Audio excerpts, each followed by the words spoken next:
La première chose, c'est que nous marchons sur, très simplement, les palettes. C'est-à-dire, ce kit est livré avec 2 seules palettes qui font chacune d'elles 2,50 m par 1,20 m de large. Eh bien, les palettes ne sont pas jetées, elles sont conservées puisqu'on vous a préparé non plus des palettes, mais une véritable terrasse hein, qui est en caillebotis, traitée classe 4 bien évidemment. Donc vous avez ici présenté 2 volumes palettes qui sont donc ni plus ni moins que 2 volumes terrasses qui sont elles aussi préparées en atelier. Il n'y a absolument plus qu'à les poser, les lames sont bien évidemment toutes posées.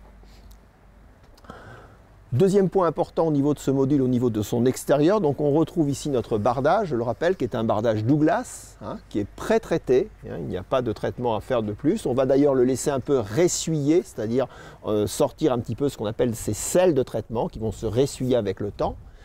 Point intéressant de faire un module en panneaux verticaux, c'est-à-dire en bardage vertical, c'est qu'on a une eau de pluie qui est parfaitement lissée, c'est-à-dire qu'elle peut partir sans problème. Il n'y a pas de rétention d'eau.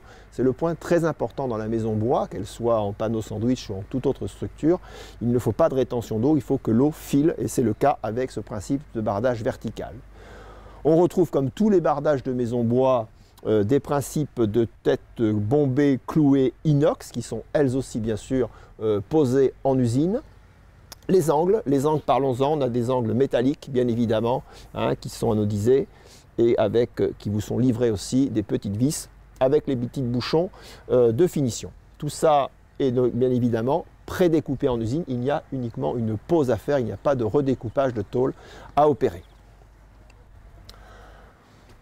Les menuiseries extérieures, on retrouve de la menuiserie extérieure qu'on peut avoir dans les maisons individuelles, c'est-à-dire un double vitrage, bien évidemment, en 4-16-4.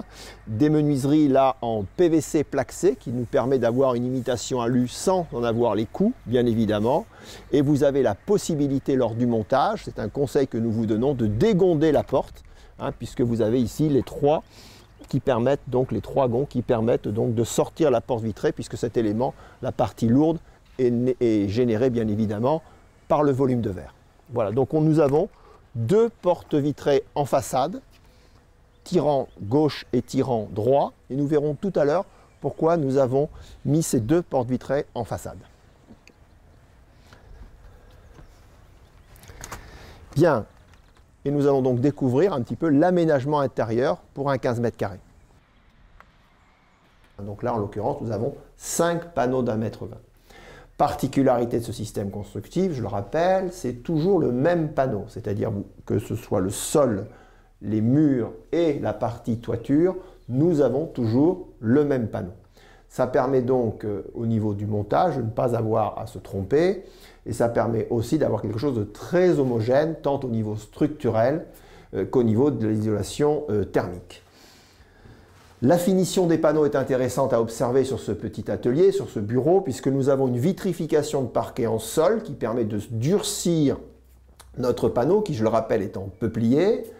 Nous avons après des panneaux qui ont été poncés légèrement pour enlever les quelques taches de transport. Et là, nous avons donc du panneau brut, hein, c'est-à-dire qu'il est totalement traité contre tous les insectes, bien évidemment, contre l'humidité, c'est certain, mais on peut le laisser comme cela. Hein. Point important à connaître, c'est que lorsqu'il est de cette façon-là, il peut par contre se tacher. C'est pour cette raison qu'on a une deuxième solution. Deuxième solution, c'est soit vernir ces panneaux, c'est le cas sur ce mur-là qui est verni, ou le peindre, hein, carrément. Le cas échéant, vous pouvez même le peindre et en faire un tableau. Hein. Voilà. La partie plafond est importante. Nous, dans nos kits, dans le classique, dans le standard, tous les panneaux de toiture sont stratifiés. C'est-à-dire que c'est un produit fini. Ça, c'est du standard chez nous.